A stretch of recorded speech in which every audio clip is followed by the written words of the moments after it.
नमस्कार दोस्तों, मैं अविनेश सर, व्यास एकेडमी बाराबंकी। जिस प्रकार से आपके लूसेंट में फिजिक्स के जितने चैप्टर हैं वो आपको इसी चैनल पर मिल जाएंगे। साइंस के जितने भी क्वेश्चन हैं, फिजिक्स का चैप्टर पहला जिसे हम लोग भौतिक विज्ञान बोलते हैं, उसके बारे में जितने भी क्वेश्चन आपके रेलवे में या ग्रुप डी में या एनटीपीसी में पूछे गए हैं, वो सब इसी चैनल के माध्यम से मिल जाएंगे और आप लोग अपना स्कोर खुद देख सकते हैं। तो पहला चैप्टर फिजिक्स का है यांत्रिकी, जिसको बोलते हैं मैकेनिक्स, है ना। तो उसके बारे में हम लोग पढ़ेंगे। पहला क्वेश्चन है कार्य का मात्रक है। और भैया आपको बता दें, जिस साल में जिस वर्ष में ये क्वेश्चन पूछे गए हैं वो भी आपके साइड में लिखे हुए हैं। यूपी पीसीएस 1990 में पूछा गया था और 2005 में पूछा गया कि कार्य का मात्रक क्या है।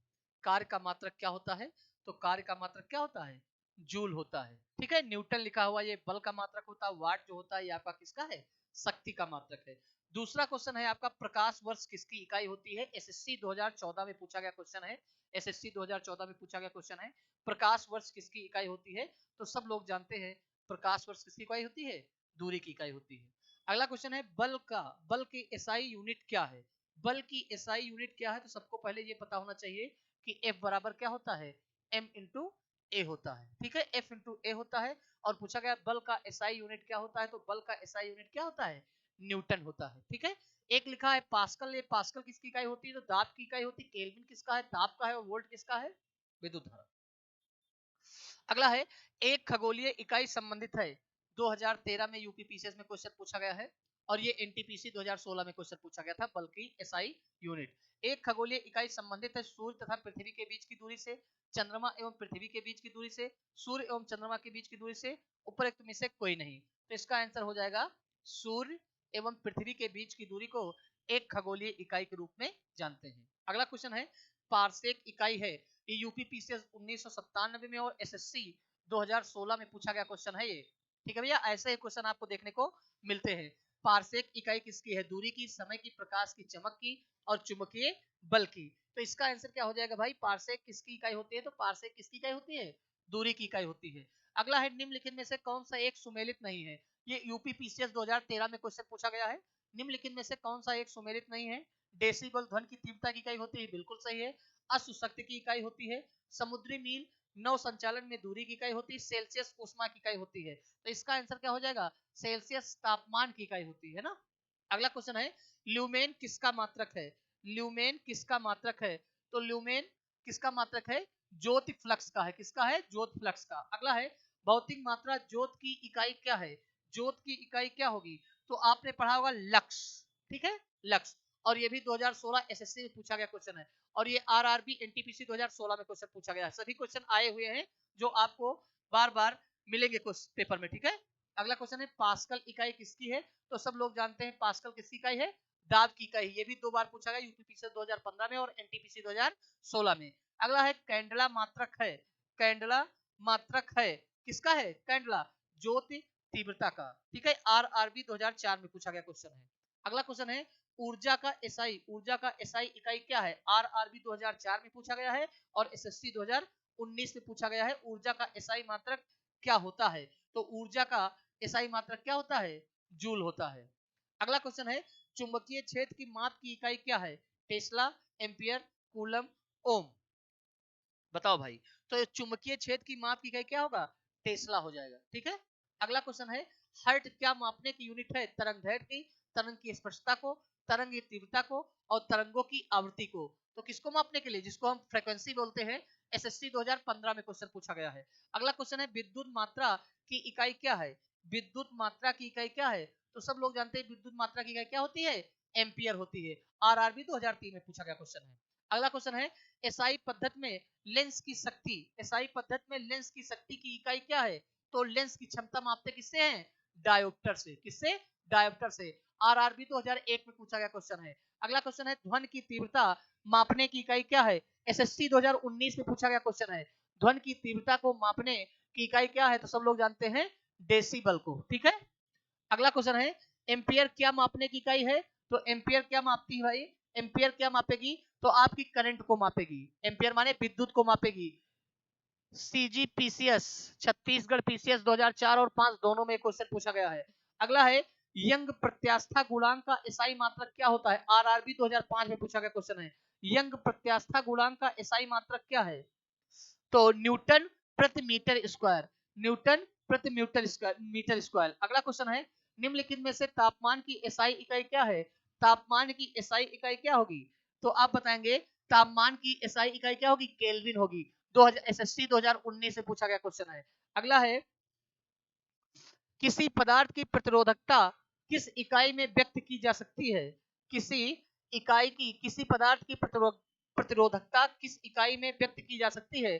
तो ओम सेंटीमीटर में। और सीडीएस में क्वेश्चन पूछा गया है 2020 में। अगला क्वेश्चन है संवेग का एसआई मात्रक है, संवेग का एसआई मात्रक क्या है? तो आप बताएंगे किलोग्राम सेकंड और एसएससी 2019 में क्वेश्चन पूछा गया है। अगला क्वेश्चन है प्रकाश वर्ष के संबंध में निम्नलिखित कथनों पर विचार कीजिए। एनडीए 2021 में क्वेश्चन पूछा गया है। एनडीए 2021 में क्वेश्चन पूछा गया है प्रकाश वर्ष के संबंध में निम्नलिखित कथनों पर विचार कीजिए। निम्नलिखित कथनों पर विचार कीजिए। प्रकाश वर्ष अति दीर्घ दूरियां मापने का मात्रक है। प्रकाश वर्ष अति दीर्घ काल अंतराल मापने का मात्रक है। प्रकाश वर्ष प्रकाश की तीव्रता मापने का मात्रक है। दिए गए कौन कौन से कथन सही हैं? तो प्रकाश वर्ष अति दीर्घ दूरियां मापने का मात्रक है, माने ए। कहने का मतलब है ऑप्शन डी सही होगा। ठीक है, ऑप्शन डी। अगला क्वेश्चन है निम्नलिखित में से कौन सा एक ऊर्जा का मात्रक नहीं है? जूल, वाट घंटा, न्यूटन मीटर, किलोग्राम मीटर प्रति सेकंड स्क्वायर। तो आंसर हो जाएगा न्यूटन मीटर। न्यूटन मीटर किसका होता है? बल आघूर्ण का। ये भी एनडीए 2020 में पूछा गया है। अगला है दीप्त तीव्रता को मापने के लिए एसआई इकाई क्या है? दीप्त तीव्रता को मापने के लिए एसआई इकाई क्या है? तो दीप्त तीव्रता को हम लोग मापते हैं कैंडेला से। ठीक है, एसएससी 2020 में पूछा गया क्वेश्चन। अगला है निम्नलिखित में से कौन सा मात्रक वही मात्रा मापता है जो एसआई इकाई पास्कल द्वारा मापी जाती है? जूल, वाट, टार, न्यूटन। तो आप जानते हो कि दाब का मात्रक एक टार भी होता है। ठीक है, एसएससी 2020 में क्वेश्चन पूछा गया, लेवल आप देख सकते हो क्वेश्चन का। ठीक है, अगला है निम्नलिखित में से ऊष्मागतिकी थर्मोडायनामिक तापमान की एसआई इकाई क्या है? ऊष्मागतिकी की इकाई क्या है भाई? तो आप बताएंगे केल्विन, है ना, एसएससी 2020 में। अगला क्वेश्चन है सूची 1 को सूची 2 के साथ सुमेलित कीजिए और सूचियों के नीचे दिए गए कोड का प्रयोग कर सही उत्तर चुनिए। ये आईएएस 1999 में क्वेश्चन पूछा गया था। उच्च वेग किससे मापते हैं? तरंगदैर्घ्य को क्या मापते हैं? दाब किससे मापी जाती है और ऊर्जा किससे मापी जाती है? ये कूट में दिया हुआ है, इसको जोड़े में लगाना है। ठीक है, अगर आप देखोगे तो उच्च वेग माने मैक संख्या से मापी जाती है। तरंग दैर्घ्य किससे मापी जाएगी?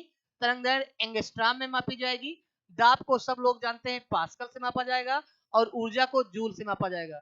ये कूट गलत लिखा हुआ है, ठीक है, जूल। तो आप इस तरीके से कह सकते हो 1 2 3 4, 1 2 3 4 कहीं है, 1 2 3 4, ऑप्शन सी सही हो जाएगा, ऑप्शन सी सही हो जाएगा। ठीक है, अगला क्वेश्चन है 28 नंबर क्वेश्चन। एनडीए 2015 में क्वेश्चन पूछा गया सूची 1 को सूची 2 के साथ मिलान कीजिए और सूचियों के नीचे दिए गए कोड का प्रयोग कर सही उत्तर चुनिए। दूरी को किससे मापेंगे? तो दूरी को हम लोग किससे मापेंगे? प्रकाश वर्ष से। पदार्थ की मात्रा को मोल से। विद्युत आवेश की मात्रा को कूलाम से और ऊर्जा को वाट घंटा में। कहने का मतलब यह है कि एक का होगा सी, एक का कहीं सी है, एक का 3 कहीं दिखाई दे रहा है आपको, हाँ, एक का 3 हो गया और बी का 1, बी का 1 और सी का 2 और डी का 4। इस तरीके से ए ऑप्शन सही हो जाएगा। ठीक, अगला है सूची 1 को सूची 2 के साथ सुमेलित कीजिए। यूपी पीसीएस 2005 में क्वेश्चन पूछा गया था। ठीक है, त्वरण। अब इसमें त्वरण का मात्रक क्या होता है? त्वरण का मात्रक क्या होता है? मीटर प्रति सेकंड स्क्वायर। बल का मात्रक क्या होगा? न्यूटन होगा। कार्य का क्या होगा? जूल होगा। और आवेग क्या होगा? न्यूटन सेकंड होगा।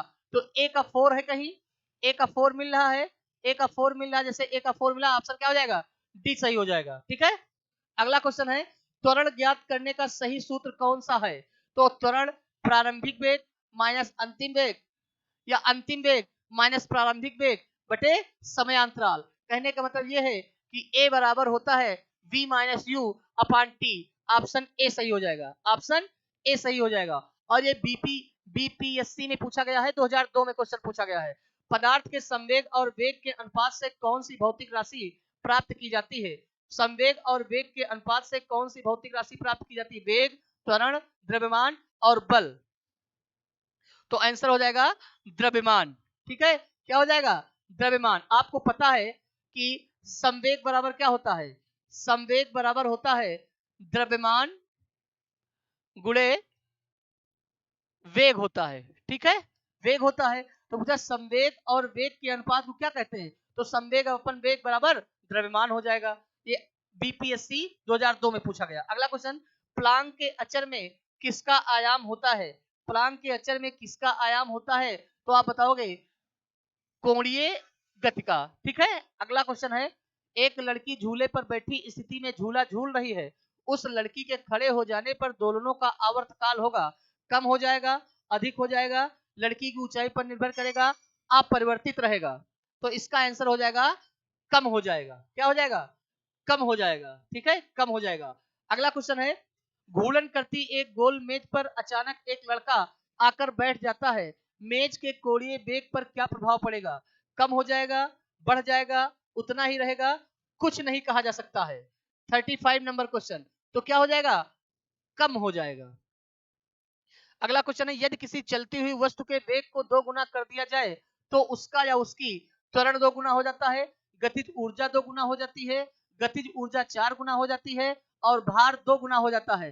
तो गतिज ऊर्जा क्या हो जाएगी? 4 गुना हो जाएगी। गतिज ऊर्जा क्या हो जाएगी? आप जानते हैं हाफ mv स्क्वायर। तो इसका आंसर हो जाएगा गतिज ऊर्जा 4 गुना हो जाती है। यूपीपीएससी 2013 में पूछा गया क्वेश्चन है। अगला है, किसी पिंड के द्रव्यमान तथा भार में अंतर होता है। किसी पिंड के द्रव्यमान तथा भार में अंतर होता है। द्रव्यमान परिवर्तनीय होता है जबकि भार स्थिर रहता है। द्रव्यमान स्थिर रहता है जबकि भार परिवर्तनीय होता है। दोनों सत्य हैं, दोनों गलत हैं। 37 नंबर क्वेश्चन है, तो द्रव्यमान स्थिर रहता है जबकि भार परिवर्तित होता रहता है। इस वजह से आंसर क्या हो जाएगा? बी हो जाएगा। अगला क्वेश्चन है, किसी भी स्थिर या गतिशील वस्तु की स्थिति और दिशा में तब तक कोई परिवर्तन नहीं होता है जब तक उस पर कोई बाह्य बल सक्रिय ना हो। यह कथन किसका है? न्यूटन के गति विषयक का प्रथम नियम, न्यूटन गति विषयक का द्वितीय नियम, न्यूटन का गति विषयक तृतीय नियम, गैलीलियो गति विषयक नियम। आंसर क्या हो जाएगा? 38 का। तो न्यूटन के गति विषय का प्रथम नियम है ना। अगला क्वेश्चन है, ये आरआरबी 2002 में क्वेश्चन पूछा गया है, किसी असंतुलित बल द्वारा किसी पिंड में उत्पन्न त्वरण, किसी असंतुलित बल द्वारा किसी पिंड में उत्पन्न त्वरण क्या होगा? तो बल के अनुक्रमानुपाती होता है, बल के अनुक्रमानुपाती होता है। अगला क्वेश्चन है, न्यूटन के गति के तीसरे नियम के अनुसार क्रिया तथा प्रतिक्रिया से संबंध बल हमेशा एक ही वस्तु पर लगे होने चाहिए, भिन्न भिन्न वस्तु पर लगे हो सकते हैं, हमेशा भिन्न भिन्न वस्तुओं पर ही लगे होने चाहिए, का परिणाम बराबर होना जरूरी नहीं किंतु उनकी दिशा समान होनी चाहिए। तो इसका आंसर हो जाएगा हमेशा भिन्न भिन्न वस्तुओं पर लगे होने चाहिए। ठीक है, क्रिया प्रतिक्रिया नियम।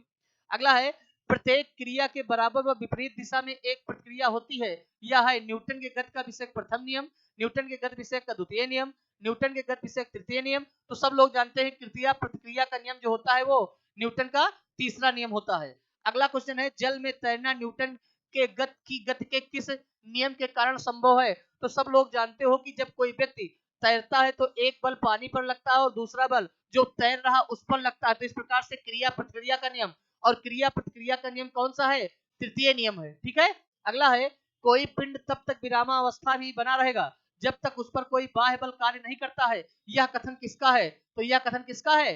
न्यूटन का है। किसका है? न्यूटन का। अगला क्वेश्चन है, बल की परिभाषा आती है न्यूटन के गति के पहले नियम से, गति के दूसरे नियम से, गति के तीसरे नियम से, गुरुत्वाकर्षण नियम से। तो सब लोग जानते हैं गति के दूसरे नियम से आता है और इसका फार्मूला होता है F बराबर m इंटू ए, m इंटू ए। इस प्रकार से क्या हो जाएगा? गति के दूसरे नियम से। किसी पिंड के उस गुणधर्म को क्या कहते हैं जिससे वह सीधी रेखा में विराम या एक समान गति की स्थिति में किसी भी परिवर्तन का विरोध करती है? गतिहीनता, जड़त्व, कुल भार, अक्रियता। आरआरबी 2014 में पूछा गया क्वेश्चन है। ठीक है, इसका आंसर क्या हो जाएगा? जड़त्व का नियम। अगला है न्यूटन के पहले नियम को भी कहते हैं, तो सब लोग जानते हैं जड़त्व का नियम कहते हैं। कौन सा नियम? जड़त्व। और ये एसएससी 2011 में पूछा गया क्वेश्चन है। अगला है गाड़ी खींचता हुआ घोड़ा किस बल के कारण आगे बढ़ता है? गाड़ी द्वारा घोड़े पर आरोपित बल से, घोड़े द्वारा गाड़ी पर आरोपित बल से, घोड़े द्वारा अपने पैरों से पृथ्वी पर आरोपित बल से, या पृथ्वी द्वारा घोड़े के पैरों पर आरोपित बल से। सभी लोग आंसर दे भैया। तो पृथ्वी द्वारा घोड़े के पैरों पर आरोपित बल से वो आगे की ओर बढ़ता है। अगर ये तीसरा देखोगे तो पृथ्वी बढ़ेगी, है ना। अगला क्वेश्चन है चलती हुई बस जब अचानक ब्रेक लगाती है तो उसमें बैठे हुए यात्री आगे की दिशा में गिरते हैं, इसको किसके द्वारा समझाया जा सकता है? सापेक्षता सिद्धांत के द्वारा, न्यूटन का दूसरा नियम, न्यूटन का तीसरा नियम, न्यूटन का पहला नियम। तो सब लोग जानते हैं न्यूटन का पहला नियम। ये एनडीए 2011 में पूछा गया क्वेश्चन है, ठीक है। अगला है रॉकेट किस सिद्धांत पर कार्य करता है? एसएससी 2014 में रॉकेट किस सिद्धांत पर कार्य करता है? न्यूटन का तृतीय नियम, न्यूटन का प्रथम नियम, न्यूटन का द्वितीय नियम, आर्किमिडीज का सिद्धांत। तो न्यूटन का तृतीय नियम, ठीक है। अगला क्वेश्चन है अश्व यदि एकाएक चलना प्रारंभ कर दे तो अश्वारोही के गिरने की आशंका का कारण जड़त्व आघूर्ण है, द्रव्यमान का संरक्षण नियम है, विश्राम जड़त्व है, गति का तीसरा नियम है। आंसर दो भाई। तो विश्राम जड़त्व के कारण ऐसा होता है। किस कारण से होता है? विश्राम जड़त्व के कारण। अगला क्वेश्चन है निम्नलिखित में से कौन सा नियम इस कथन को वैध ठहराता है कि द्रव का ना तो सृजन किया जा सकता है और ना ही विनाश? तो ऊर्जा संरक्षण का नियम होगा। किसका? ऊर्जा संरक्षण का नियम होगा। किसका होगा? ऊर्जा संरक्षण का नियम। ऊर्जा संरक्षण का नियम, ऊर्जा संरक्षण का नियम।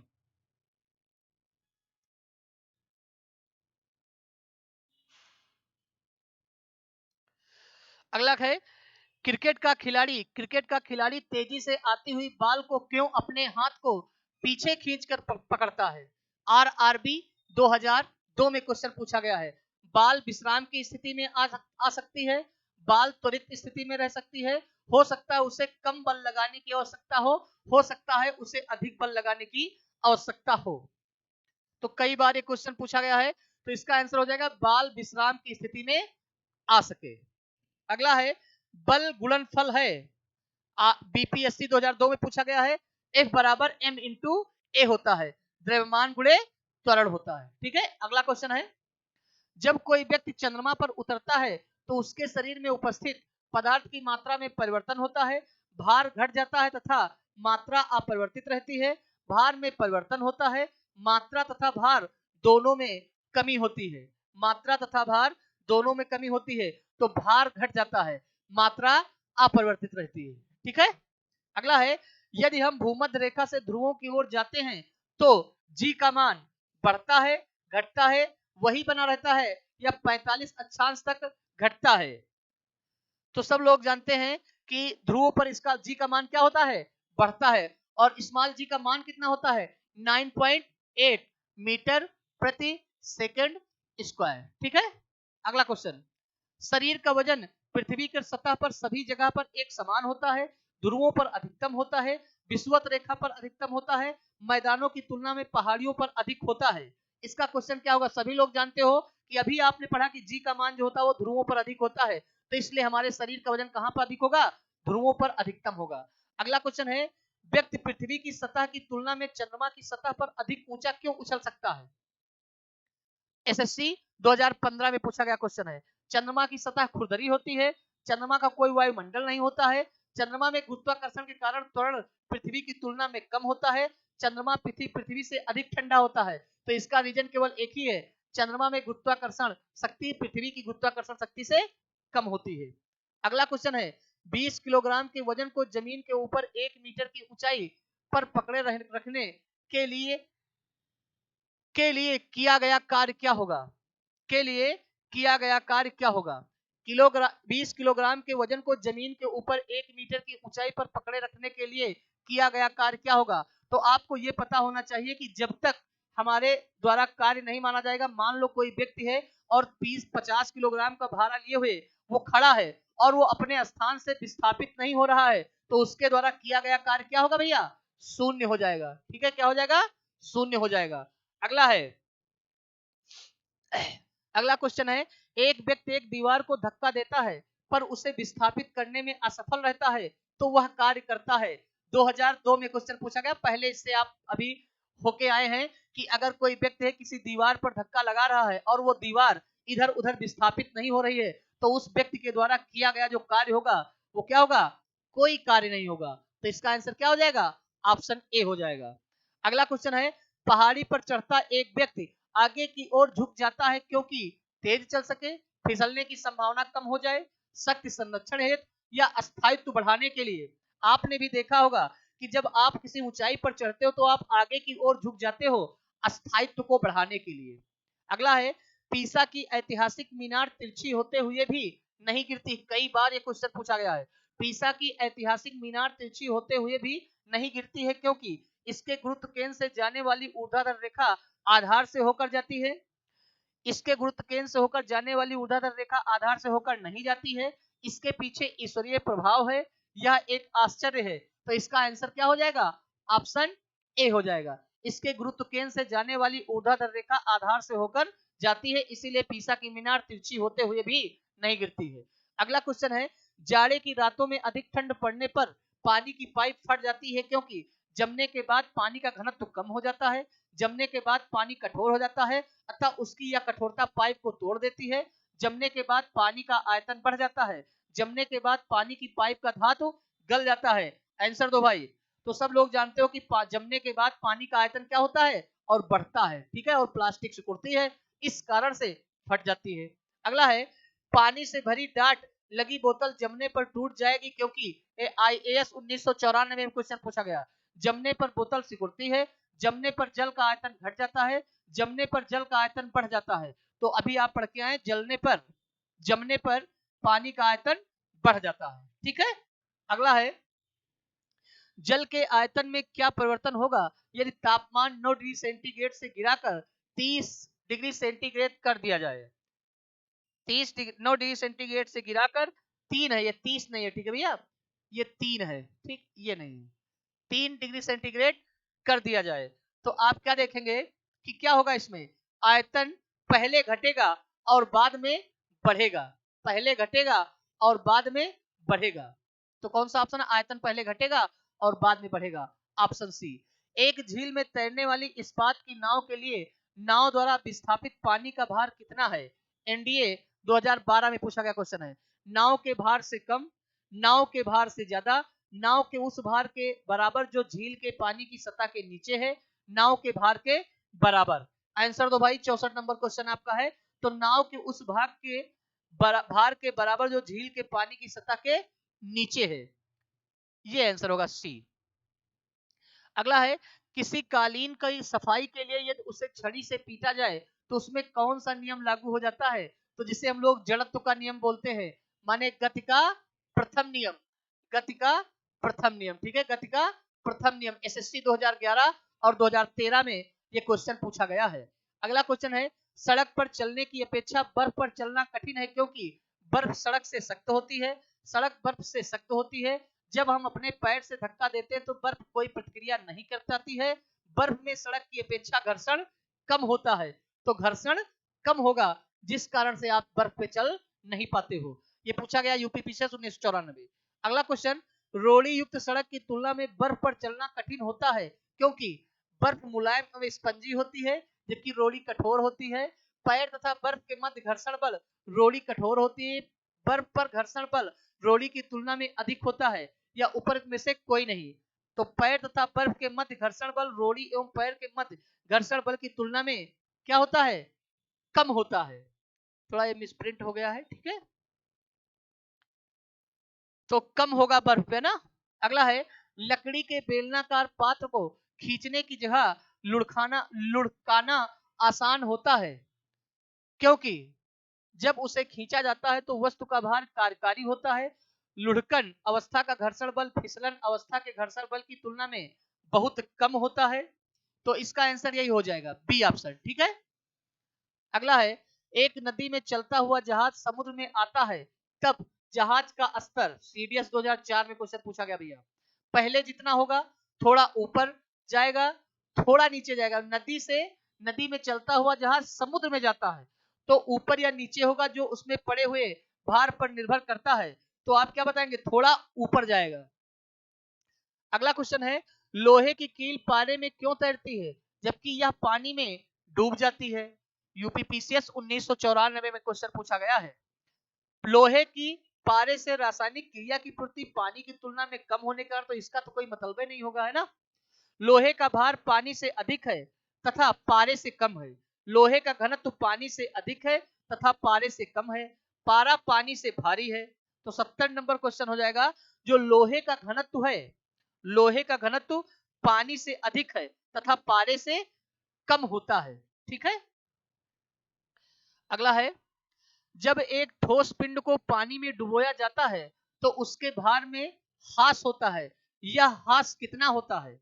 एनडीए 2012 में पूछा गया क्वेश्चन है। ठीक है।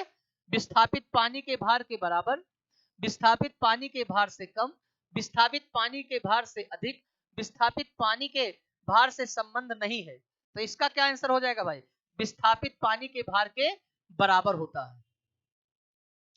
बर्फ पानी में तैरती है परंतु अल्कोहल में डूब जाती है क्योंकि पानी अल्कोहल की अपेक्षा पारदर्शी होता है। बर्फ पानी के जमने से बनती है। बर्फ ठोस है जबकि अल्कोहल द्रव है। बर्फ पानी से हल्की होती है तथा अल्कोहल से भारी होती है, इस कारण से अल्कोहल में डूब जाती है। ऑप्शन क्या होगा? डी हो जाएगा। ठीक है। ऑप्शन क्या होगा? डी हो जाएगा। अगला क्वेश्चन है, स्टील की गोली पारे में तैरती है क्योंकि पारे में कोई वस्तु डूब नहीं सकती है। पारे का घनत्व स्टील की अपेक्षा अधिक होता है। स्टील का घनत्व पारे की अपेक्षा अधिक होता है। गोली तैर नहीं सकती है, तो पारे का घनत्व स्टील की अपेक्षा अधिक होती है। Option B. अगला है, एक लोहे की गेंद पारद या मरकरी से भरी बाल्टी में गिराई जाती है तो ये BSSC 2015 में क्वेश्चन पूछा गया है। एक बाल्टी की पेंदी में बैठ जाएगी, यह पारे की सतह पर तैरेगी, तो यह पारे की सतह पर तैरेगी। अगला क्वेश्चन है, किस तापमान पर जल का घनत्व अधिकतम होता है? SSC 2014 में क्वेश्चन पूछा गया है, किस तापमान पर जल का घनत्व अधिकतम होता है? सब लोग जानते हैं, 4 डिग्री सेंटीग्रेड पर जल का घनत्व अधिकतम होता है। अगर वस्तु की मात्रा बदलने पर अपरिवर्तित रहेगा, यूपीपीसीएस 1992 में क्वेश्चन पूछा गया, आयतन, भार, द्रव्यमान, घनत्व, तो क्या रहेगा? घनत्व।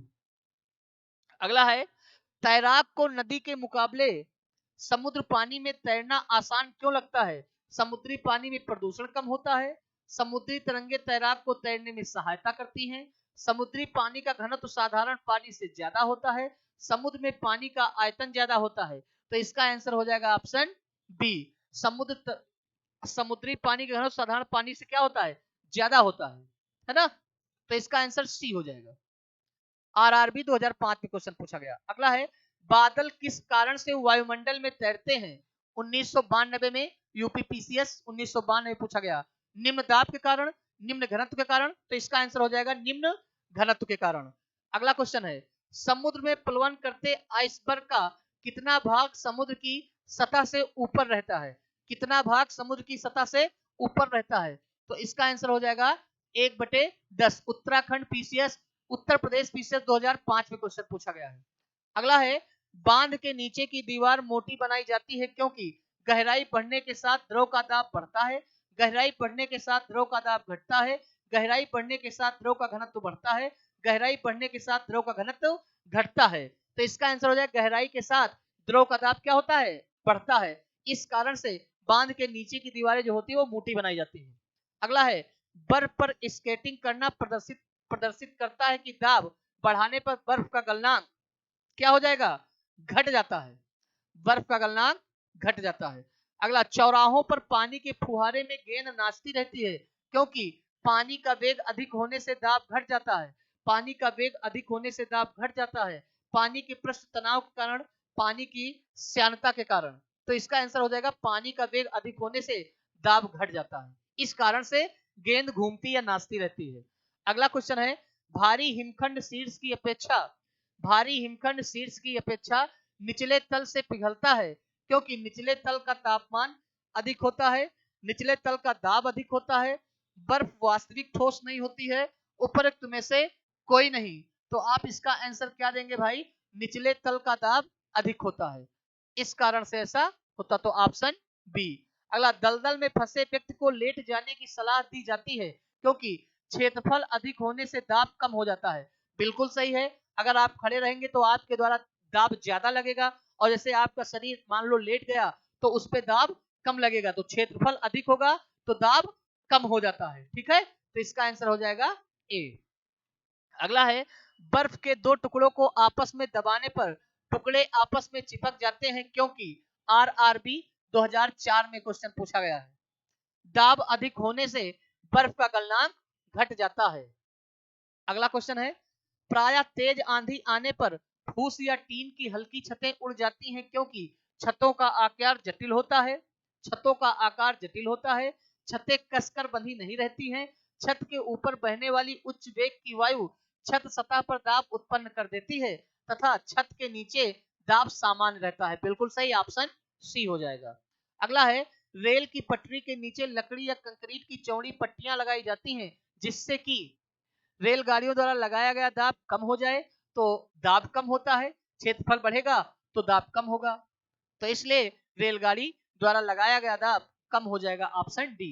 अगला है, पहाड़ों पर कभी कभी व्यक्तियों के नाक व मुंह से खून निकलने लगता है क्योंकि ऊंचाई बढ़ने से रक्त दाब बढ़ता है, ऊंचाई बढ़ने के साथ रक्त दाब घटता है, ऊंचाई बढ़ने के साथ वायुमंडलीय दाब बढ़ता है, ऊंचाई बढ़ने के साथ वायुमंडलीय दाब घटता है।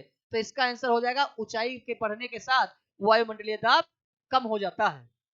अगला है, हवाई जहाज में फाउंटेन पेन से स्याही बाहर निकल आती है क्योंकि आरआरबी 2004 में पूछा गया क्वेश्चन है।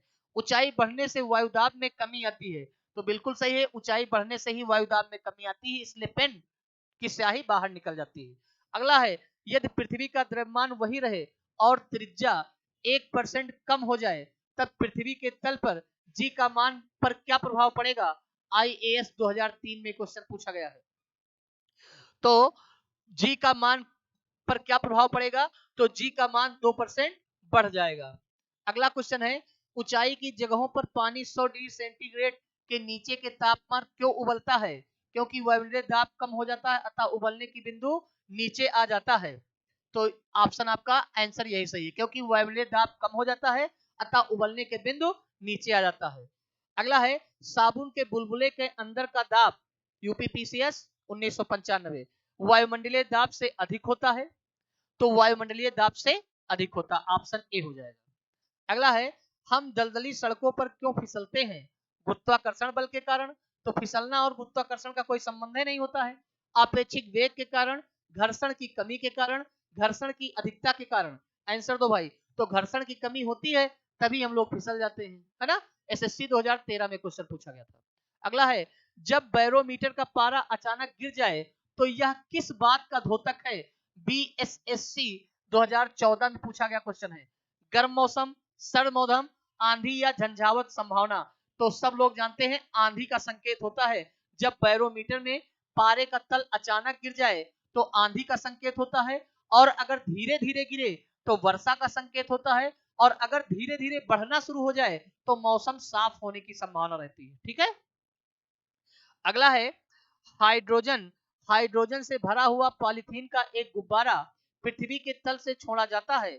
वायुमंडल की ऊंचाई पर जाने से क्या होगा? गुब्बारे के आमाप में कमी आएगी, अपेक्षिक वेग के कारण, घर्षण की कमी के कारण, या घर्षण की अधिकता के कारण। तो इसका गुब्बारे के आमाप में वृद्धि आएगी। ठीक है, कमी आएगी, सॉरी कमी आएगी। ये ऑप्शन भैया थोड़ा मिसप्रिंट है। तो गुब्बारे के आमाप में वृद्धि होगी। क्या होगी? वृद्धि होगी, और जिस कारण से गुब्बारा फटेगा। ठीक। अगला है, समतल की अपेक्षा पर्वतों पर सांस लेना क्यों कठिन होता है? ऊंचाई के बढ़ने पर वायुदाब ऊंचाई पर बढ़ने पर ऊंचाई के बढ़ने पर वायुदाब घट जाता है और ऑक्सीजन की आवश्यकता बढ़ जाती है। बिल्कुल सही है, ऑप्शन ए होगा। अगला क्वेश्चन है, जब अगला क्वेश्चन है, जब 14 वायुदाब मापी किसी ऊंची पर्वत पर ले जाया जाता है तो नालिका में पारा गिर जाता है, क्योंकि वहां पर वायुमंडलीय दाब निम्न हो जाता है। क्या हो जाता है? वहां पर वायुमंडलीय दाब निम्न हो जाता है। अगला क्वेश्चन है,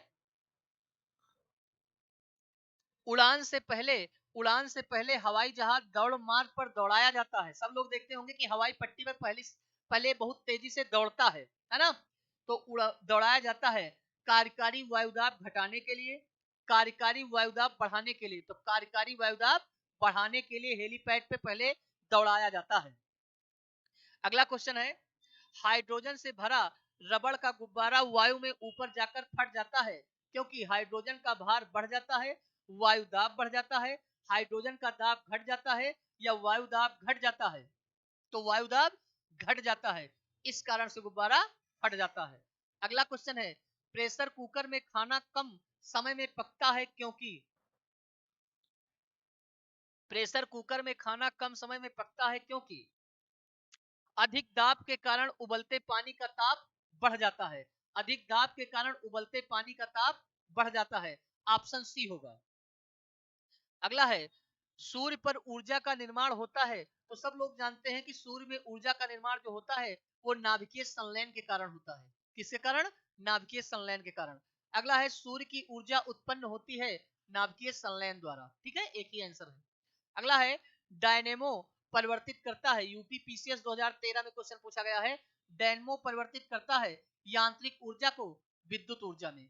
अगला है, प्रकाश वोल्टेज सेल के प्रयोग से सौर ऊर्जा का रूपांतरण करने से निम्न में से किसका उत्पादन होता है? तो किसका होता है? विद्युत ऊर्जा का। अगला है, जब हम रबड़ के गद्दे वाले सीट पर बैठते हैं या गद्दे पर लेटते हैं तो उसका आकार परिवर्तित हो जाता है, ऐसे पदार्थ में मापा जाता है। तो क्या मापेंगे भाई? इसमें स्थितिज ऊर्जा होती है। ठीक है। अगला है, निम्नलिखित में से किसमें गतिज ऊर्जा नहीं है? चलती हुई गोली में होती है, बहता हुए जल में होती है, चलता हथौड़ा में होती है, खींचा हुआ धनुष में जो होती है वो गतिज ऊर्जा ना होके स्थिर ऊर्जा होता है। तो इसलिए इसने पूछा है कि किसमें नहीं होगा, तो धनुष, खींचा हुआ धनुष में। अगला क्वेश्चन है, जब एक चल वस्तु की गति दोगुनी हो जाती है तो उसकी गतिज ऊर्जा क्या हो जाएगी? तो उसकी गतिज ऊर्जा क्या हो जाएगी? दोगुनी हो जाती है, चौगुनी हो जाती है, समान रहती है, तीन गुनी बढ़ जाती है। तो बताओ भाई, सब लोग जाते हैं हाफ एम बी स्क्वायर माने चौगुनी हो जाती है। ठीक है। सीढ़ी पर चढ़ने में अधिक ऊर्जा खर्च होती है क्योंकि व्यक्ति गुरुत्वाकर्षण के विरुद्ध कार्य करता है, व्यक्ति गुरुत्व के विरुद्ध कार्य करता है, तो जी के विरुद्ध कार्य करता है, इस वजह से ऊर्जा अधिक लगती है। अगला क्वेश्चन है, निम्नलिखित में से कौन सा नियम इस कथन को वैध ठहराता है कि द्रव का ना तो सृजन किया जा सकता है और ना ही विनाश किया जा सकता है? तो ऊर्जा संरक्षण का नियम है ना, ऊर्जा संरक्षण का नियम, एसएससी 2005 में। अगला अगला क्वेश्चन है, स्वचालित वाहनों में द्रव चालित ब्रेकों का इस्तेमाल वस्तुतः किस नियम का सीधा अनुप्रयोग है? तो पास्कल के नियम पर ब्रेक लगती है। ठीक है, पास्कल के नियम पर। अगला क्वेश्चन है, रेल की पटरियां अपने वृक्कों पर किस कारण से बैंक्ड की गई हैं? तो रेलगाड़ी के भार के क्षैतिज घटक से आवश्यक अपकेंद्रीय बल प्राप्त किया जा सके, इस कारण से ऐसा किया जाता है। अगला क्वेश्चन है, साइकिल चलाने वाला मोड़ लेते समय क्यों झुकता है? तो वह झुकता है ताकि गुरुत्व केंद्र आधार के अंदर बना रहे और वह इसे गिरने से बचाएगा। आपने देखा होगा कि जब आप साइकिल चलाते हो, मोड़ आता है तो आप झुक जाते हो, किसको प्राप्त करने के लिए? गुरुत्व बल को। अगला है, कोई साइकिल सवार किसी मोड़ में घूमता है तो वह बाहर की ओर झुकता है, अंदर की ओर झुकता है? तो सब लोग जानते हैं, इससे कोई बचा नहीं जो साइकिल ना चलाया हो और अंदर की ओर झुक जाता है। ठीक है, आरआरबी 2004 में। जब दूध को प्रबल ढंग से मथा जाता है तो उसमें से क्रीम किस कारण से अलग हो जाती है?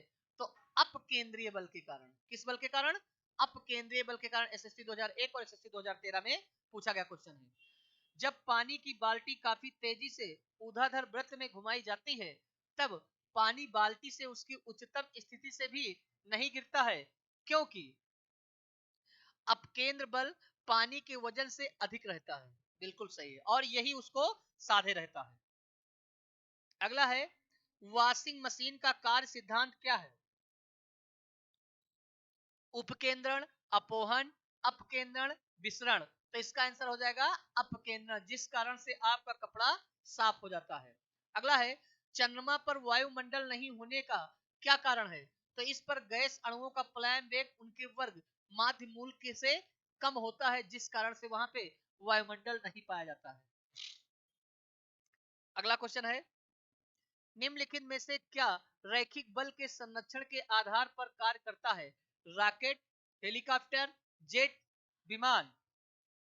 तो इसका आंसर जेट होगा। एसएससी 2015। अगला क्वेश्चन है पृथ्वी तल से किसी न्यूनतम वेग से प्रक्षेपित किए जाने पर कोई रॉकेट पृथ्वी के गुरुत्वाकर्षण को पार करके अंतरिक्ष में चला जाएगा जब उस रॉकेट की स्पीड जो होगी वो 11.2 किलोमीटर प्रति सेकंड होगी, है ना। तो ये होता है पृथ्वी का पलायन वेग। क्या होता है? पृथ्वी का पलायन वेग होता है। पृथ्वी का पलायन वेग होता है, ठीक है। कभी आपसे पेपर में पूछेगा कि पृथ्वी का पलायन वेग कितना होता है, तो 11.2 किलोमीटर प्रति सेकंड होता है। कहने का मतलब यह है कि इतनी स्पीड से अगर कम होगी कोई वस्तु तो वो पृथ्वी के गुरुत्वाकर्षण को पार नहीं कर पाएगी। अगला है भू स्थिर उपग्रह का आवर्तकाल कितना होता है? तो आवर्तकाल 24 घंटे का होता है। यदि किसी पिंड को पृथ्वी से 11.2 किलोमीटर प्रति सेकंड के वेग से फेंका जाए तो पिंड पृथ्वी पर कभी नहीं लौटेगा, 2 घंटे बाद वापस आ जाएगा। तो ये कभी वापस आएगा कि नहीं, बताइए भाई। तो इसीलिए इतनी स्पीड यदि तो पृथ्वी पर कभी वापस नहीं आएगा। अगला है जब एक पत्थर को चांद की सतह से पृथ्वी पर लाया जाता है तो इसका द्रव्यमान बदल जाता है, इसका भार बदल जाता है, परंतु द्रव्यमान नहीं। भार और द्रव्यमान दोनों बदल जाते हैं, ना द्रव्यमान और ना ही भार बदलते हैं। तो इसका भार बदल जाएगा परंतु द्रव्यमान वही रहेगा। इसका भार बदल जाएगा, द्रव्यमान वही रहेगा, क्योंकि गुरुत्वाकर्षण शक्ति पृथ्वी की अपेक्षा 1/6 है चंद्रमा पर। अगला है किसी लिफ्ट में बैठे हुए व्यक्ति को अपना भार कब अधिक मालूम पड़ता है? जब लिफ्ट त्वरित रूप से नीचे आ रही होती है, जब लिफ्ट त्वरित गति से ऊपर जा रही होती है। तो जब ऊपर जाती है तो द्रव्यमान माने उसका भार व्यक्ति का बढ़ा हुआ प्रतीत होता है। अगला है पृथ्वी के परितः घूमने वाले कृत्रिम उपग्रह से बाहर गिराई गई गेंद पृथ्वी पर चली जाएगी, चंद्रमा पर चली जाएगी, पृथ्वी पर गिरेगी, पृथ्वी के परितः उपग्रह के समान आवर्तकाल के साथ उसी से घूमेगी। बहुत बार एक क्वेश्चन पूछा गया है, ठीक है। अगला है एक लिफ्ट में किसी व्यक्ति का प्रत्यक्ष भार वास्तविक भार से कम होता है जब लिफ्ट जा रही होती है, माने प्रत्यक्ष भार वास्तविक भार से कम होता है। तो त्वरण के साथ जब वो नीचे की ओर आती है तो हमें कम भार प्रतीत होगा अपना। किसी तुल्यांकी उपग्रह की पृथ्वी की सतह से ऊंचाई लगभग कितनी होती है? तो 36,000 किलोमीटर की ऊंचाई पर यह लगाया जाता है, ठीक है। एसएससी 2013 में क्वेश्चन पूछा गया है। अगला क्वेश्चन है टेनिस की गेंद मैदान की अपेक्षा किसी पहाड़ी पर अधिक ऊंची उछलती है, क्योंकि पर्वतों पर पृथ्वी का गुरुत्वीय त्वरण कम हो जाता है, पर्वतों पर वायुदाब अपेक्षाकृत कम होता है, पर्वतों पर गेंद और हल्की हो जाती है। तो इसका आंसर हो जाएगा ऑप्शन सी, पर्वतों पर पृथ्वी का गुरुत्वीय त्वरण कम हो जाता है। अगला है यदि पृथ्वी का गुरुत्वाकर्षण बल अचानक लुप्त हो जाता है तो निम्नलिखित में से कौन सा परिणाम सही होगा? गुरुत्वाकर्षण बल अचानक चला जाए तो वस्तु का भार शून्य हो जाएगा परंतु द्रव्यमान वही रहेगा। तो बिल्कुल सही है, वस्तु का भार शून्य हो जाएगा लेकिन द्रव्यमान वही रहेगा, ऑप्शन ए। अगला है पृथ्वी के गुरुत्वाकर्षण का कितना भाग चंद्रमा के गुरुत्वाकर्षण के सबसे नजदीक है? तो कितनी बार आप लोग पढ़े हैं, 1/6 होता है। आरआरबी 2005 पूछा गया क्वेश्चन है। अगला है लोलक की आवर्तकाल द्रव्यमान के ऊपर निर्भर करता है, लंबाई के ऊपर निर्भर करता है, तापक्रम के ऊपर निर्भर करता है, समय के ऊपर निर्भर करता है? तो लंबाई के ऊपर निर्भर करता है। किस पर निर्भर करता है? लंबाई पर। अगला है लोलक घड़ियां गर्मियों में क्यों सुस्त हो जाती हैं? गर्मियों के दिन लंबे होने के कारण, कुंडली में घर्षण के कारण, लोलक की लंबाई बढ़ जाती है जिससे इकाई दोलन में लगा हुआ समय बढ़ जाता है। तो लोलक की लंबाई बढ़ जाती है जिससे इकाई दोलन में लगा हुआ समय बढ़ जाता है। अगला क्वेश्चन है, किसी सरल लोलक की लंबाई 4% बढ़ा दी जाए तो उसका आवर्तकाल कितना बढ़ जाएगा? तो उसका आवर्तकाल 2% बढ़ जाएगा। अगला है, यदि लोलक की लंबाई 4 गुनी कर दी जाए तो लोलक के झूलने का समय क्या हो जाएगा? तो लोलक के झूलने का समय 2 गुना हो जाएगा। अगला है, पेंडुलम को चंद्रमा पर ले जाने पर उसकी समयावधि उतनी ही रहेगी, घटेगी, शून्य हो जाएगी, बढ़ेगी? तो पेंडुलम को चंद्रमा पर ले जाने पर उसकी समयावधि बढ़ जाएगी, क्योंकि सुस्त हो जाएगा तो बढ़ जाएगा। ठीक है। अगला है, एक कण का द्रव्यमान m तथा संवेग p है, इसकी गतिज ऊर्जा क्या होगी? तो इसका फार्मूला होता है k बराबर हाफ mv²। एक तो ये फार्मूला होता है, ठीक है। और द्रव्यमान और संवेग की बात कर रहा है तो यहाँ पे हो जाएगा p² अपान 2m। ठीक है, तो p² अपान 2m, ऑप्शन डी हो जाएगा। अगला है, हुक का सिद्धांत निम्नलिखित में से किससे संबंधित है? तो हुक का जो सिद्धांत होता है वो प्रत्यास्था से संबंधित होता है। अगला है, तेल की एक मोटी बूंद, तेल की एक छोटी बूंद पानी पर फैल जाती है क्योंकि तेल का पृष्ठ तनाव अधिक होता है। तेल का पृष्ठ तनाव अधिक होता है। अगला क्वेश्चन है, साबुन अगला क्वेश्चन है, साबुन के द्वारा सतहों को साफ करने का सिद्धांत आधारित होता है तो पृष्ठ तनाव के कारण होता है। ठीक है, पृष्ठ तनाव पर। अगला है, वर्षा की बूंद का आकार गोलाकार किस कारण से हो जाता है? तो ये भी पृष्ठ तनाव के कारण होता है। अगला है, एक द्रव बूंद गोलीय आकार धारण कर लेती है तो इसका आंसर भी क्या हो जाएगा? पृष्ठ तनाव के कारण। और एसएससी 2014 में पूछा गया क्वेश्चन है। अगला है, स्थित पानी में मिट्टी का तेल डालने पर मच्छर कम हो जाते हैं क्योंकि प्रजनन में बाधा डालता है, मच्छरों के लिए उच्च विष है, लार्वा के सांस में बाधा डालता है, मच्छरों को भगाता है। तो लार्वा के सांस लेने में बाधा डालता है इस कारण से, क्योंकि जब हम पानी में डालेंगे तो मिट्टी का तेल ऊपर तैरेगा जिस कारण से पृष्ठ तनाव कम हो जाता है, और जैसे ही मच्छर के लावा उस पे आएंगे नीचे डूब जाएंगे और उन्हें ऑक्सीजन नहीं मिल पाएगी। अगला है, पानी से निकालने पर सेविंग ब्रश के बाल आपस में चिपक जाते हैं किस कारण से? तो पृष्ठ तनाव के कारण से। अगला है, स्थिर गति से जा रही खुली कार में बैठा एक बालक गेंद को हवा में सीधे ऊपर फेंकता है, गेंद गिरती है उसके पीछे, उसके सामने, उसके हाथ में, उसके बगल में, तो उसके हाथ में ही गिरेगी। ठीक है, ऐसा नहीं कि कार निकल जाएगी। ठीक, तो ये क्वेश्चन आप प्रैक्टिकल भी कर सकते हैं।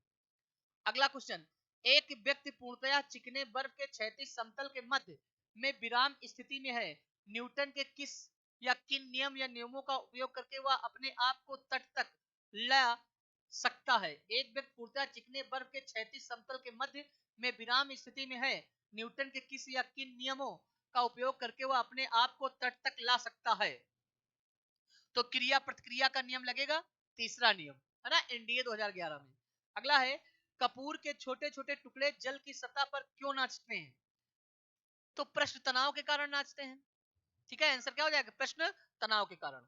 अगला है, जब शुद्ध जल में डिटर्जेंट डाला जाता है तो पृष्ठ तनाव बढ़ जाता है, घट जाता है, अपरिवर्तित रहता है, अपरिमित हो जाता है?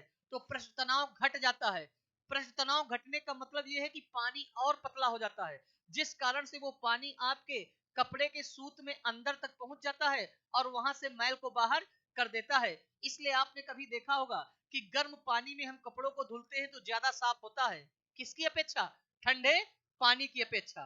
ठीक है, तो जब शुद्ध जल में डिटर्जेंट डाला जाता है तो पृष्ठ तनाव क्या होता है? घट जाता है। अगला है, साबुन को जल में घोलने पर पृष्ठ तनाव घट जाता है। अगला क्वेश्चन, संवातक कमरे की छत के निकट लगाए जाते हैं क्योंकि सांस में छोड़ी हुई गर्म हवा ऊपर उठती है और बाहर चली जाती है। तो इसका मतलब कहने का यह है कि जो रोशनदान होते हैं उसको हम लोग हमेशा ऊपर लगाते हैं क्योंकि गर्म हवा जो है वो ऊपर निकल जाए। अगला है, अपमार्जक मैले कपड़ों से सरलता पूर्वक तेल व गर्द निकाल देते हैं, अपमार्जक जल का पृष्ठ तनाव बढ़ा देते हैं। क्या अपमार्जक जल का पृष्ठ तनाव बढ़ा देते हैं? आपको लगता है? तो इसका ए सही होगा और परंतु आर गलत है। अगला है अंतरिक्ष यात्री अंतरिक्ष में सीधे खड़े नहीं रह सकते हैं क्योंकि गुरुत्व नहीं होता है। तो बिल्कुल सही है, गुरुत्व नहीं होता है। अगला है यदि केश नली का व्यास 2 गुना कर दिया जाए तो इसमें चढ़ने वाले जल सतह की ऊंचाई क्या हो जाएगी? तो आधी रह जाती है, आधी रह जाती है। अगला है श्यानता की इकाई क्या है? तो श्यानता को हम लोग पॉइज से व्यक्त करते हैं। किससे? पॉइज से। अगला है जब दो भिन्न भिन्न व्यास के केश नलियों को किसी द्रव ऊर्ध्वाधर डुबोने पर चढ़े द्रव की ऊंचाई दोनों केश नलियों में बराबर होगी। अधिक व्यास वाली केश नली में अधिक होगी, कम व्यास वाली केश नली में अधिक होगी। तो कम व्यास वाली में इसका सबसे अच्छा उदाहरण आप निकाल सकते हो, हम किसी बत्ती को बनाए, अगर वो पतली होगी तो वो बहुत अच्छी जलेगी, क्योंकि त्रिज्या कम होती है तो केश नली का केशकत्व क्या है? बढ़ जाता है, इसलिए कम व्यास वाली केश नली में अधिक होगी। अगला है लैंप की बत्ती में तेल किसके कारण ऊपर चढ़ता है? तो आप सभी लोग जानते हैं, केशकीय घटना के कारण। अगला है पानी में लोहे की सुई डूब जाती है लेकिन जहाज तैरता रहता है, यह किस सिद्धांत पे कार्य करता है? तो जैसे तैरने की बात आए वैसे आर्किमिडीज का सिद्धांत आपके मन में आ जाना चाहिए। अगला क्वेश्चन है आर्किमिडीज का नियम निम्नलिखित में से किससे संबंधित है? प्लवन के नियम से। तो तैरने के नियम से होता है ना, आर्किमिडीज का सिद्धांत प्लवन के नियम पे है। जब कोई वस्तु किसी द्रव में पूर्णतः या आंशिक रूप से डुबोई जाती है तो उसके भार में कुछ कमी प्रतीत होती है तथा उसके भार में आभासी कमी उस वस्तु के द्वारा हटाए गए द्रव के भार के बराबर होती है। यह सिद्धांत किसका है? यह सिद्धांत किसका है? तो फिर तैरने की बात आई, आर्किमिडीज का सिद्धांत। अगला क्वेश्चन है उत्प्लावकता से संबंधित वैज्ञानिक हैं आर्किमिडीज जी। ठीक है, यूपीपीसीएल 2007 में पूछा गया है। अगला क्वेश्चन है द्रव में आंशिक या पूर्णतया डूबे हुए किसी ठोस द्वारा प्राप्त उछाल की मात्रा निर्भर करती है ठोस द्वारा हटाए गए द्रव की मात्रा पर। अगला है जल पृष्ठ पर लोहे के टुकड़े के न तैरने का कारण क्या है? तो लोहे द्वारा विस्थापित जल का भार लोहे के भार से कम होता है, इसलिए नहीं तैरता है। ठीक है। अगला कोई भी नाव डूब जाएगी यदि वह पानी हटाती है अपने आयतन के बराबर, भार के बराबर, पृष्ठ भार के बराबर, घनत्व के बराबर। तो आयतन के बराबर हटाएगी तो वो डूब जाएगी। ठीक है। अगला महान वैज्ञानिक आर्किमिडीज किस देश से संबंधित है? आरआरबी 2002 में क्वेश्चन पूछा गया है। तो ग्रीस के, है ना, और ग्रीस की राजधानी क्या है? एथेंस। अगला है पानी की बूंदों का तैलीय पृष्ठों पर न चिपकने का कारण क्या है? पानी की बूंदों का तैलीय पृष्ठों पर न चिपकने का कारण क्या है? आसंजक बल का अभाव के कारण। अगला है तुल्यकारी उपग्रह घूमता है पृथ्वी के गिर्द, तो पश्चिम से पूर्व की ओर घूमता है। बहुत अच्छा क्वेश्चन है ये, याद रखना इसे। तुल्यकारी उपग्रह घूमता है पृथ्वी के चारों ओर पश्चिम से पूर्व की ओर, क्योंकि हमारी पृथ्वी पश्चिम से पूर्व की ओर घूमती है इसलिए। ठीक है। अगला है पहिए में बाल बेयरिंग का कार्य है घर्षण को बढ़ाना, गतिज घर्षण को बेलन घर्षण में बदलना, स्थैतिक घर्षण को गतिज घर्षण में बदलना। ठीक है। अगला है जेट इंजन और रॉकेट के बारे में निम्नलिखित कथनों पर विचार कीजिए। जेट इंजन पानी अपनी ऑक्सीजन पूर्ति के लिए परिवेश की वायु का प्रयोग करता है, अतः यह अंतरिक्ष में गति करने के लिए अनुपयुक्त है। रॉकेट अपने ऑक्सीजन पूर्ति को गैस के रूप में और ईंधन में वहन करता है। ऊपर में से कथनों में से कौन से सही हैं?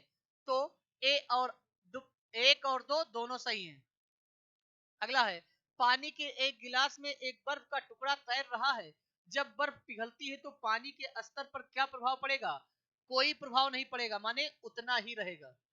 अगला है एक ऊंची इमारत से एक गेंद 9.8 मीटर पर सेकंड के एक समान त्वरण से के साथ गिराई जाती है। 3 सेकंड बाद उसका वेग क्या हो जाएगा? 3 सेकंड बाद उसका वेग क्या हो जाएगा? एक समान त्वरण से गिराई जाती है तो 3 सेकंड बाद उसका वेग क्या हो जाएगा? तो u बराबर mgh। अच्छा, एक ये फार्मूला नहीं लगेगा, ठीक है भैया। इसको सीधे से 9.8 इंटू 3 कर लीजिए, 9 3 8 3 लगभग 29.4 मीटर प्रति सेकंड आएगा। अगला है, एक वस्तु का द्रव्यमान 100 केजी है। गुरुत्वजनित, अगर चंद्रमा पर गुरुत्वजनित त्वरण है तो चंद्रमा में वस्तु का द्रव्यमान क्या होगा? चंद्रमा पे वस्तु का द्रव्यमान क्या होगा? तो आप ये जानते हो, आप ये जान रहे हो कि एक वस्तु का द्रव्यमान, क्या द्रव्यमान में कोई परिवर्तन होता है? तो द्रव्यमान में कोई परिवर्तन नहीं होता है, इसलिए इसका आंसर क्या हो जाएगा? 100 केजी हो जाएगा। अगला है, पावर का मात्रक वाट किसके तुल्य होता है? तो किलोग्राम मीटर स्क्वायर सेकेंड की पावर 3, सी ऑप्शन। अगला है, भारहीनता की अवस्था में एक मोमबत्ती का ज्वाला का आकार हो जाएगा अधिक लंबा, अधिक छोटा, गोलाकार, वही रहेगा? तो वही रहेगा। एक केसनली में जल की अपेक्षा एक तरल अधिक ऊंचाई तक चढ़ता है। एक केसनली में जल की अपेक्षा एक तरल अधिक ऊंचाई तक चढ़ता है, इसका कारण है तरल जल की अपेक्षा अधिक श्यान है, पश्चिम से पूर्व, उत्तर से दक्षिण। तो भैया इसका जो ऑप्शन होगा, ये थोड़ा ऑप्शन यहाँ पे गलत हो गया है। इसका जो आंसर होगा वो होगा तरल का पृष्ठ तनाव जल की अपेक्षा अधिक होगा। ठीक है, पृष्ठ तनाव अधिक होगा। अगला है, निम्नलिखित में से किस एक के लिए केशकत्व एकमात्र कारण नहीं है? स्याही का सोखना, भूमिगत जल का ऊपर चढ़ना, सूती कपड़े पर जल की बूंद का फैलना, पौधे की जड़ों से जल का इसके पर्ण समूह की ओर बढ़ाना। तो क्या हो जाएगा? पौधे की जड़ों से जल का इसके पर्ण समूह बढ़ाना, ये आंसर होगा। अगला है, गुरुत्वाकर्षण के सार्वभौमिक नियम का प्रतिपादन किसने किया था? न्यूटन ने, गैलीलियो ने, कॉपरनिकस ने, आइंस्टीन ने? तो आइंस्टीन ने किया था। अगला है, ऊर्जा संरक्षण का आशय है कि ऊर्जा का सृजन और विनाश होता है। ऊर्जा का सृजन हो सकता है, विनाश नहीं होता है। ऊर्जा का सृजन नहीं हो सकता किंतु विनाश हो सकता है।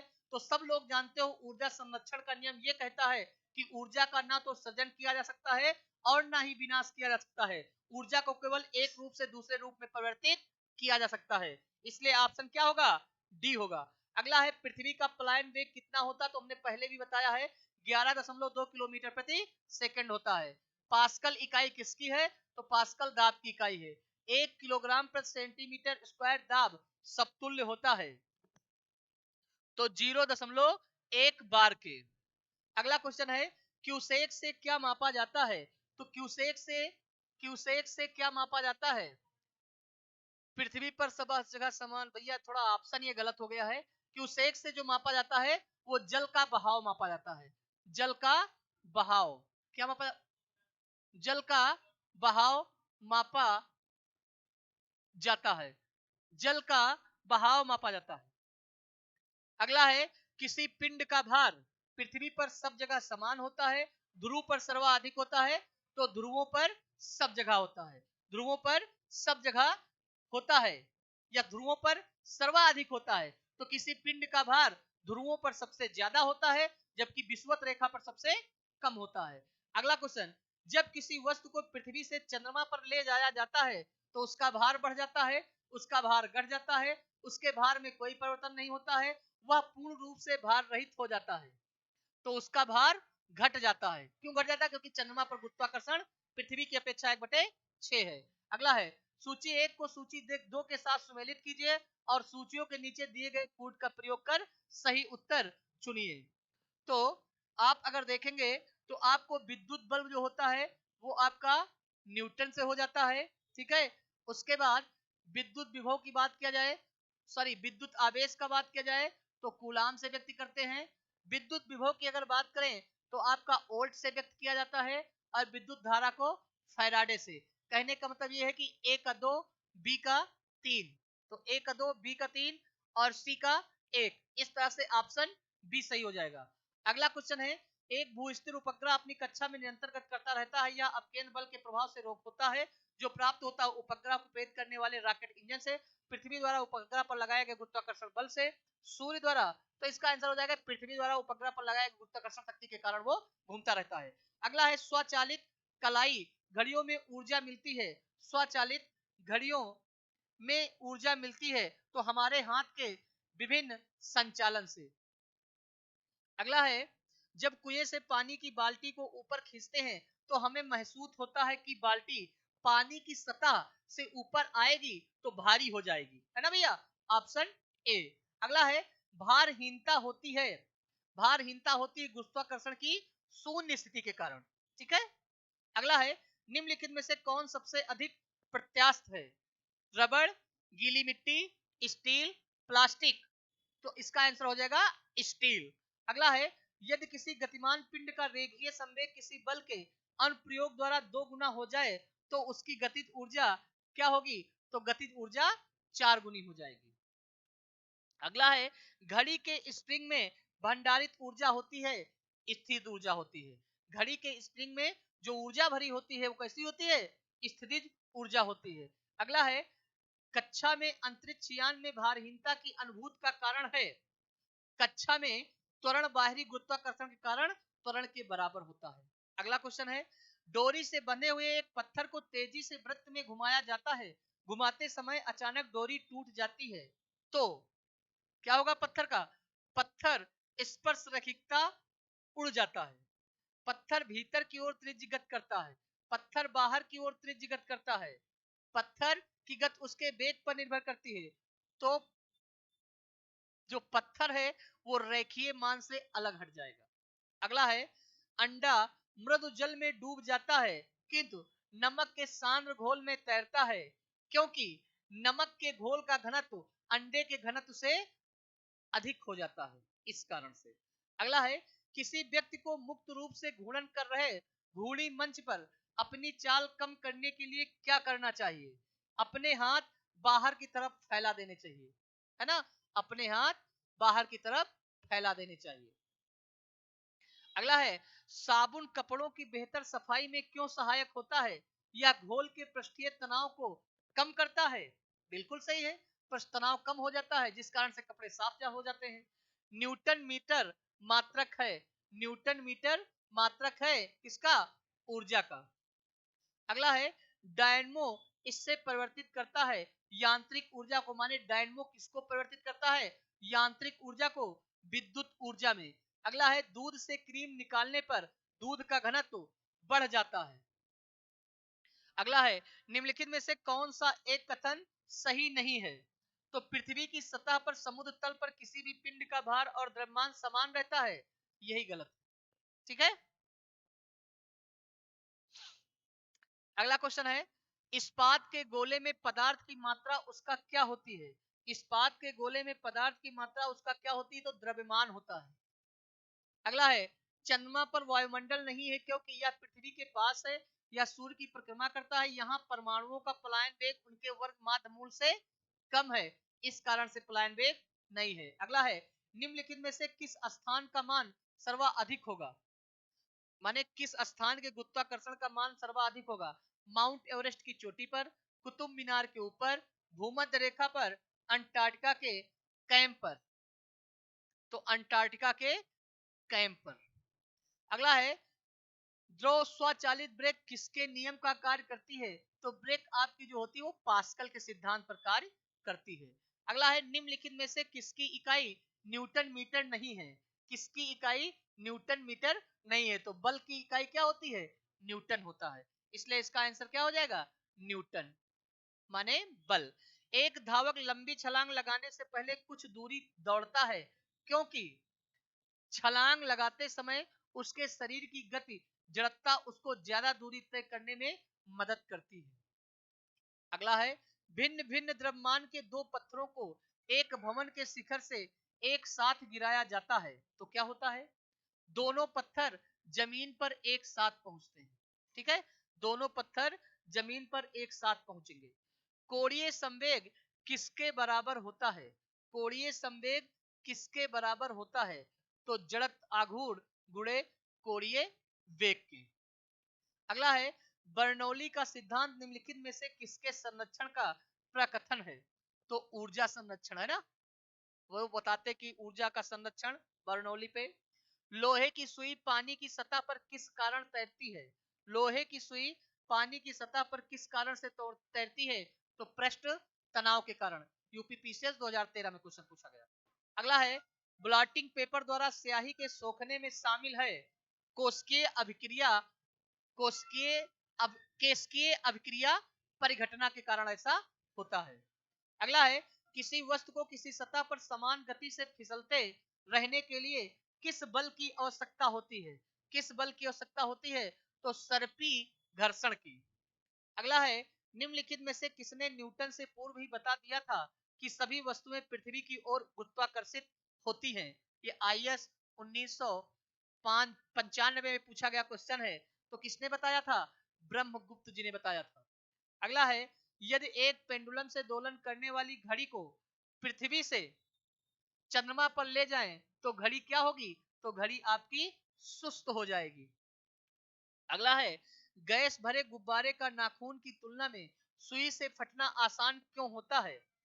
सुई गुब्बारे पर नाखून की तुलना में अधिक दाब डालती है, इस कारण से आसानी से फट जाती है। अगला है, लिफ्ट में मनुष्य का प्रत्यक्ष वजन वास्तविक वजन से कम कब रहता है? जब लिफ्ट तेजी से नीचे जा रही हो, जब लिफ्ट समान गति से नीचे जा रही हो, जब लिफ्ट समान गति से ऊपर जा रही हो, जब लिफ्ट तेजी से ऊपर जा रही हो। तो जब लिफ्ट तेजी से नीचे जा रही हो। अगला, क्रिकेट की गेंद को किस कोण से मारा जाना चाहिए ताकि वह अधिकतम दूरी पर जा सके? तो क्षैतिज कोण से 45 डिग्री पर। अगला है, उस बल का नाम क्या है जिससे पृथ्वी सब वस्तुओं को अपनी ओर खींचती है? तो गुरुत्वाकर्षण शक्ति है।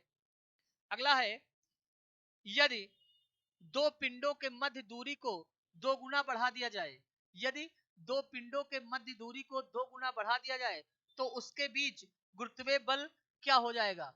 तो 4 गुना हो जाएगा, सॉरी 4 गुना घट जाएगा। अगला है, सबसे ज्यादा श्यानता किसमें होती है? जल में, वायु में, खून में, शहद में। श्यानता का हमने आपको सबसे आसान तरीके से बताया था। श्यानता का मतलब होता है गाढ़ापन। तो आप देख सकते हो इन चारों में सबसे गाढ़ा कौन होगा?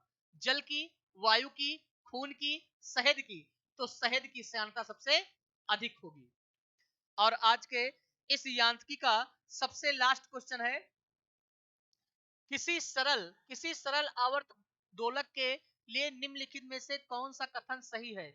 कार्यकारी बल मध्य स्थिति से विस्थापन के अनुक्रमानुपाती होता है और समान दिशा में होता है। कार्यकारी बल माध्य स्थिति से विस्थापन के अनुक्रमानुपाती होता है, विपरीत दिशा में होता है। दोलक का त्वरण स्थिर रहता है। दोलक का वेग आवर्ती नहीं होता है। तो कार्यकारी बल माध्य स्थिति से विस्थापन के अनुक्रमानुपाती होता है, विपरीत दिशा में होता है। इस प्रकार से ऑप्शन बी हो जाएगा। और एनडीए 2021 में ये क्वेश्चन पूछा गया था। तो आज जितने लूसेंट में जितने यांत्रिकी से क्वेश्चन बन सकते थे वो सब हमने आपको एक ही स्लाइड में पढ़ा दिया। तो आज के लिए इतना ही, फिर मिलेंगे अगले टॉपिक के साथ।